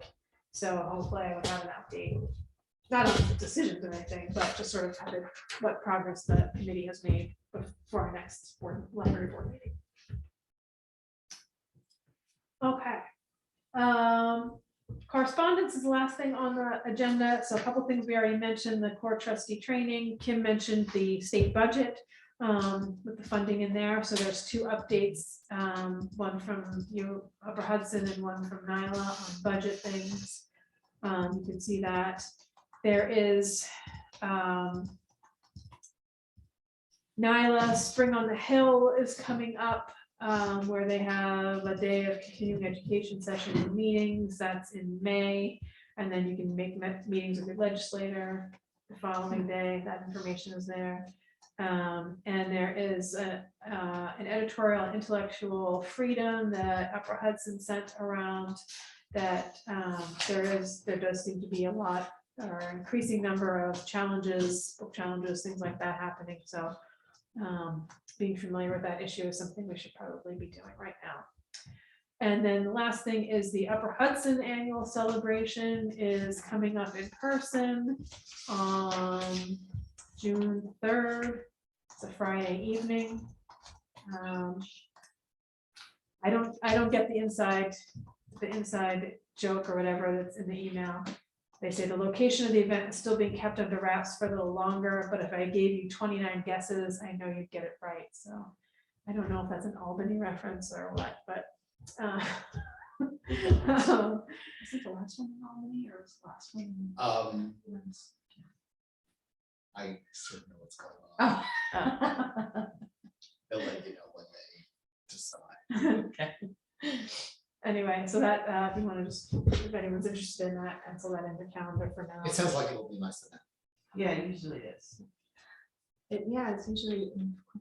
It'll be nice to meet in person. Where does it take place? We don't know. Oh, that's so There's gonna be a big reveal. It'll be awesome. Yeah, but are they gonna have blue drinks and bluebird I glasses? think I can say with a certain amount of certainty that there probably won't be blue drinks. Huh. So it won't steal our thunder. We can have a crescendo, even more excitement. All right. I have a question about Yeah. this. It just says if you're interested in going to the core training to let Tim Burke know. Can someone tell me his email? Sure. Oh, wait, no. I'm sorry. It says tell John Papa. Never mind, I found it. That's Jonna. John, okay. Yep. All right. So I'm really surprised that we ended right before 9 o'clock. I felt like there was so much to talk Yeah, it seemed about. like an But awful thank lot. you everyone for making it an efficient and effective discussion. Wow.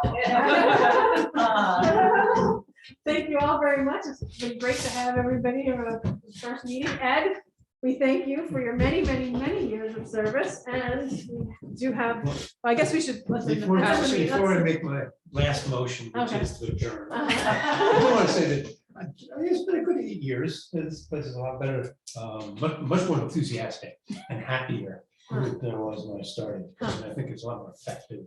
We certainly have a hell of a lot better director. And I think things are better. And you guys are gonna have a good time. You know, it'll be good for us.